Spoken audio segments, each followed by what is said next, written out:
when the world sleeps, India will awake to life and freedom. 15th August, 1947, midnight. India awakes to a new life of freedom. But 2 centuries of colonial rule had decayed India from within, leaving the country ridden with poverty and hunger. Our founding fathers set out to wipe every tear from every eye. They needed a pole star, that single focal point to make India modern and progressive. Something that captured the uniqueness of the chaotic but eternally hopeful nation. A bright light to illuminate the dark storm lashing the horizon of the future. The 1920s was an uncertain period for the Indian national movement. And then came the Chauri Chaura incident.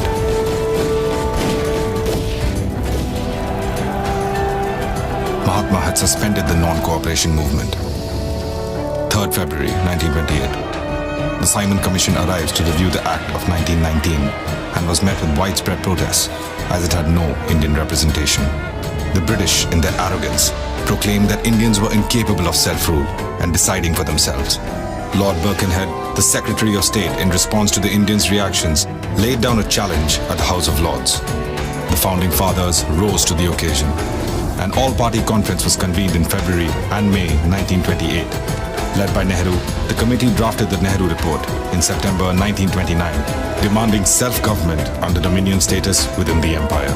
But Quaid-e-Azam, Muhammad Ali Jinnah, rejected the report, stating that from then on, Hindu and Muslim paths were different. He further countered the report with his infamous 14 points in March 1929. Meanwhile, the annual session of the INC was held in Lahore in 1929 under the presidency of Jawaharlal Nehru.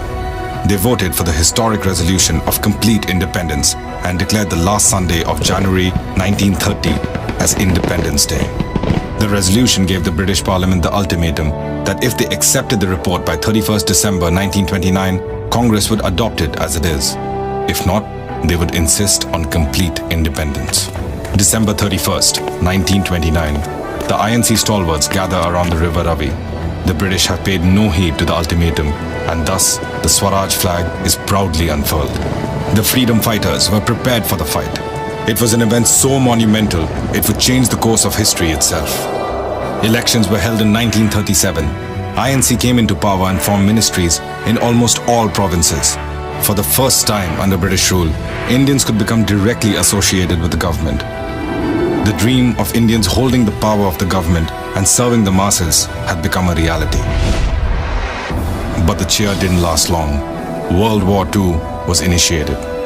Congress ministries resigned in 1939, protesting Lindadgo's decision to involve India in the war without consulting the Indians. Multiple attempts of involving India in World War II failed.